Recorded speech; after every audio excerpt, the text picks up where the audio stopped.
Hai teman-teman, selamat datang di channel kami. Di sini kami akan membawa Anda dalam perjalanan menakjubkan melalui dunia sinema, dan kami juga akan memberikan wawasan tentang karya-karya ikonik di layar lebar. Selamat menikmati. Ihsan adalah anak yang suka berimajinasi serta dikenal sebagai pembuat onar di antara temannya, yang selalu gagal dalam setiap ujian dan juga murid terbodoh di kelasnya. Ihsan sekarang duduk di bangku SD, dan dengan melihat laporan nilainya, dia tidak akan naik kelas. Berbeda dengan kakak Ihsan yang bernama Yohan dan sangat pintar, selain itu Yohan juga bermain tenis dan sedang berlatih untuk mengikuti kejuaraan tenis, sementara Ihsan hanya sering berkelahi dengan anak tetangga yang sering mengejeknya.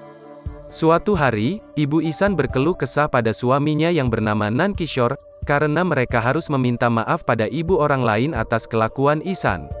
Setelah itu Ihsan didorong oleh ayahnya sehingga jatuh, untuk mendisiplinkan serta memarahinya karena terlalu bandel, dan ayah Ihsan juga percaya bahwa penyebab nilai jelek Ihsan di sekolah karena dia sangat malas belajar. Keesokan harinya, guru Ihsan memintanya untuk membaca sebuah kalimat dari buku, namun Ihsan tampak kesusahan karena sebetulnya Ihsan tidak bisa memahami satu huruf pun. Dan saat itu guru Ihsan terus mendesaknya untuk membaca, karena merasa terdesak, Ihsan malah membaca sembarangan dan segera dihukum oleh gurunya untuk keluar kelas.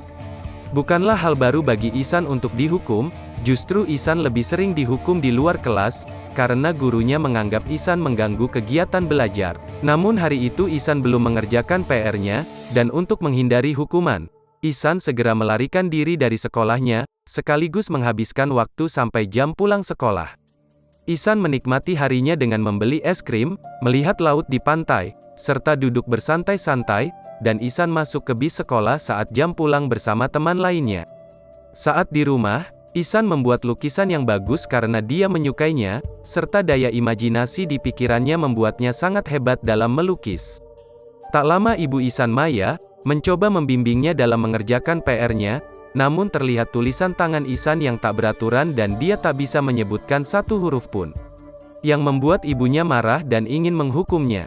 Saat malam hari, Ihsan memohon pada kakaknya untuk menuliskan surat izin absensinya saat dia bolos tadi pagi, sementara Yohan menuliskan surat itu dengan meminta Ihsan berjanji agar tidak membolos lagi. Dan guru Ihsan percaya saat melihat catatan absennya itu sementara Ihsan berpura-pura batuk agar tampak lebih meyakinkan. Hari itu guru Ihsan memberikan ujian dadakan pada muridnya, dan Ihsan yang diberi kertas ujian itu mulai berimajinasi. Pada pertanyaan nomor 1, dia membayangkan perkalian 3 dikali 9 sebagai 3 planet bumi, serta 9 sebagai planet Pluto yang sedang bertabrakan, dan bumi menghancurkan Pluto. Dan Ihsan menulis angka 3 namun tidak mengisi jawaban pertanyaan lainnya. Ketika teman Ihsan bertanya, Ihsan dengan pedenya mengatakan bahwa dia menjawab ujian dengan benar. Keesokan harinya saat Nan Kishore pulang dari kerja, Ihsan yang rindu dengan ayahnya memeluknya, namun saat makan siang, Nan Kishore menemukan surat absensi palsu Ihsan, dan setelah menyelidikinya, dia menemukan bahwa Ihsan saat itu membolos dan berjalan-jalan di luar. Keesokan harinya, mereka pergi bertemu kepala sekolah Ihsan dengan memberitahu perilaku Ihsan selama di kelas, dan guru Ihsan berasumsi bahwa Ihsan adalah anak spesial, dan perlu disekolahkan di tempat anak berkebutuhan khusus. Nan Kishore sangat kaget mendengar anaknya yang diasumsikan cacat, serta khawatir akan masa depan Ihsan dan memutuskan mengirimnya ke sekolah dengan asrama. Ihsan sangat sedih dan tak setuju atas ide itu, dia memohon agar tidak mengirimkannya ke sekolah asrama, namun mereka tetap memutuskan untuk memindah Ihsan demi kebaikannya. Malam itu juga, Ihsan bermimpi terpisah dengan ibunya dari keramaian dan terbangun kaget. Sementara Maya menenangkannya, Ihsan berjanji akan belajar lebih rajin apabila dia tidak dikirimkan ke asrama dan Maya pun menangis. Tak lama harinya tiba, di mana Ihsan dibawa ke asrama yang berada di luar kota, dan di sana Ihsan harus berbagi kamar dengan anak lainnya, serta hanya diizinkan bertemu keluarganya 1 bulan sekali. Petugas di sana menyambut Ihsan dengan berkata kelakuan nakalnya tidak akan ditoleransi di sini. Dan setelah itu mereka meninggalkan Ihsan dengan berat hati, sementara Ihsan menangis melihat orang tua mereka pergi. Ihsan tetap berdiam diri di sana untuk beberapa saat, namun tak lama Ihsan masuk sambil tetap menangis dan selalu berdiam diri, bahkan juga tak mau makan. Pada malam hari Ihsan tak bisa tidur, dan mulai menangis di kamar mandi karena rindu akan ibunya. Sementara Maya di rumah dan melihat buku gambar Ihsan, dia melihat gambar dirinya yang dipisahkan dari orang tuanya, yang menghancurkan hati Maya menyadari betapa ketakutannya Ihsan dipisahkan dari keluarganya. Saat di asrama Ihsan kesusahan melakukan rutinitasnya seperti memasang dasi dan mengikat tali sepatu, dan di hari pertamanya, seorang guru bernama Mr. Tiwari memintanya duduk di bangku paling depan dengan Rajan. Tiwari mulai menyadari bahwa Ihsan tidaklah normal, dia sangat kesusahan dalam berkonsentrasi di kelas, dan sering dihukum oleh gurunya. Tak ada yang berubah dari Ihsan seperti sekolah sebelumnya, dia selalu dikeluarkan kelas karena dianggap mengganggu pelajaran kelasnya. Tak lama, Ihsan mulai depresi dengan merobek bukunya dan membuangnya ke tong sampah. Ihsan juga mulai berhenti berusaha untuk belajar, sementara dia sangat depresi dan membenci dirinya sendiri. Ketika itu orang tua Ihsan datang mengunjunginya, namun dia mengunci diri di kamar dan mulai menangis. Namun karena didesak untuk keluar dia segera berlari dan mengelilingi lapangan basket untuk meluapkan marahnya. Malam itu Ihsan dibawa ke hotel oleh keluarganya dan Johan memberinya sepaket alat gambar untuknya. Namun mereka tidak tahu bahwa Ihsan sudah menutup keinginan dirinya untuk belajar. Keesokan harinya, keluarga Ihsan kembali untuk pulang, dan meninggalkannya sendirian lagi. Pada saat itu, Ihsan sedang dalam kesedihan yang mendalam, sementara di teras Ihsan berpikir bagaimana kalau dia melompat dari sana. Namun Rajan menginterupsi pikiran Ihsan dengan berkata tentang guru penggantinya yang baru, namun Ihsan tak peduli. Dan para murid terkejut melihat guru barunya bernama Ram mengenakan kostum badut, dia bernyanyi, memainkan seruling, membuat mereka semua menari dan menikmati kelasnya, yang berbeda dengan guru yang lain. Namun Ihsan yang depresi tetap terdiam dan tak terpengaruh atas perubahan itu, dan tugas pertama mereka adalah untuk menggambar apapun yang mereka suka, karena Ram ingin mengetahui kreativitas mereka. Dan saat itu para murid mulai melukis berbagai macam gambar, namun Ihsan tidak menyentuh kertasnya sama sekali dan Ram mengira Ihsan masih membutuhkan waktu, namun saat kelas sudah selesai kertas Ihsan juga masih kosong. Ram bertanya, namun Ihsan hanya diam saja. Saat itu, Ihsan mendapat telepon dari ibunya.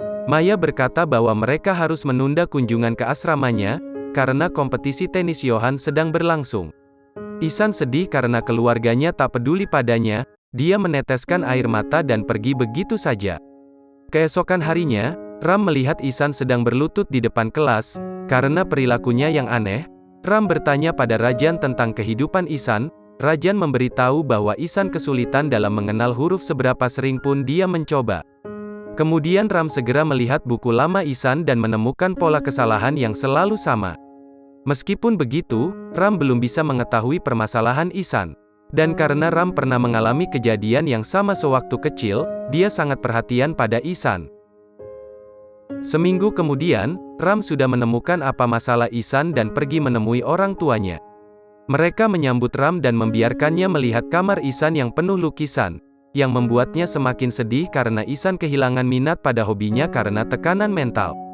Sementara Nankishore berkata bahwa anaknya malas dan tak suka belajar, Ram menunjukkan pola kesalahan Ihsan dalam menulis, bahwa huruf yang ditulisnya selalu terbalik karena kesusahan dalam membedakan huruf.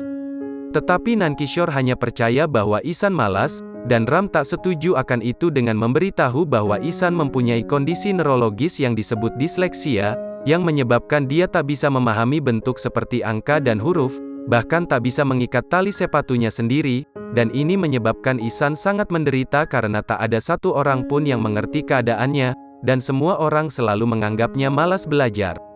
Namun Nankishore masih bersikukuh bahwa anaknya hanyalah malas, dan untuk membuatnya mengerti, Ram memintanya untuk membaca huruf Jepang di sebuah kotak.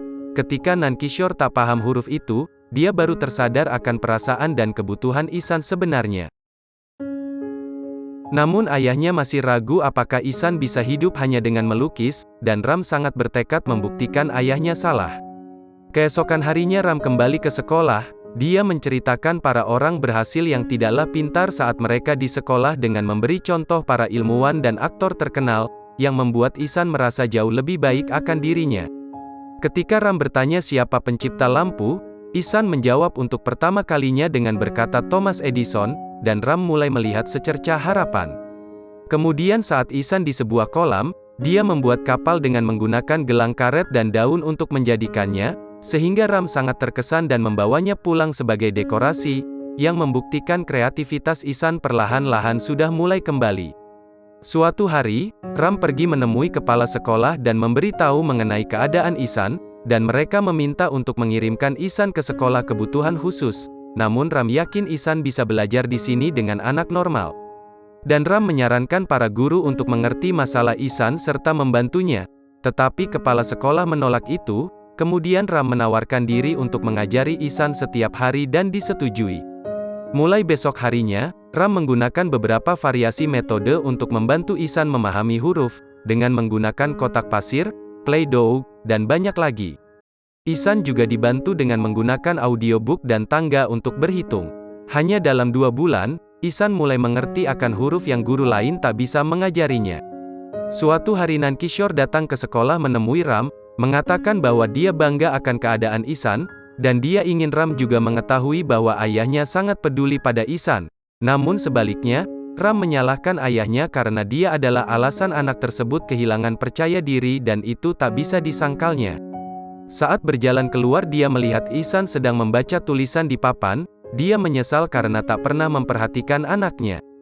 Beberapa hari kemudian, Ram mengadakan lomba untuk melukis untuk para guru dan murid, dan saat itu semua orang ikut berpartisipasi, sementara Ihsan menggunakan sekotak alat gambar yang diberi oleh Johan untuk pertama kalinya. Saat perlombaan dimulai, semua orang mulai sibuk melukis beserta para guru yang juga berusaha melukis. Ihsan membuat lukisan indah dirinya sedang duduk di kolam, dan menyerahkan hasil lukisannya itu sementara melihat Ram menggambar dirinya, dan Ihsan hanya bisa terdiam. Sesaat kemudian, ada pengumuman bahwa pemenang lomba melukis kali ini akan dipajang di sampul depan buku tahunan mereka, dan mereka sedang kesusahan mengambil keputusan antara lukisan Ram dan Ihsan. Pada akhirnya, lukisan Ihsanlah yang memenangkan perlombaan itu dan kerumunan orang mulai menyoraki Ihsan. Untuk pertama kali dalam hidupnya, dia diakui dan tak bisa menahan tangisnya sembari memeluk gurunya. Scene berpindah saat Maya dan Nankishore datang ke sekolah pada akhir tahun untuk pertemuan. Kepala sekolah Ihsan memberitahu dengan bangga akan lukisan Ihsan di buku tahunan mereka. Orang tua Ihsan terkaget dengan itu dan tak bisa berkata-kata. Sementara Ram juga dipuja karena pekerjaannya yang sangat bagus dalam mengajar. Kemudian orang tua Ihsan bertemu guru Ihsan dan ditunjukkan hasil rapornya yang bagus. Sementara di luar melihat Ihsan sedang bermain dengan bahagia.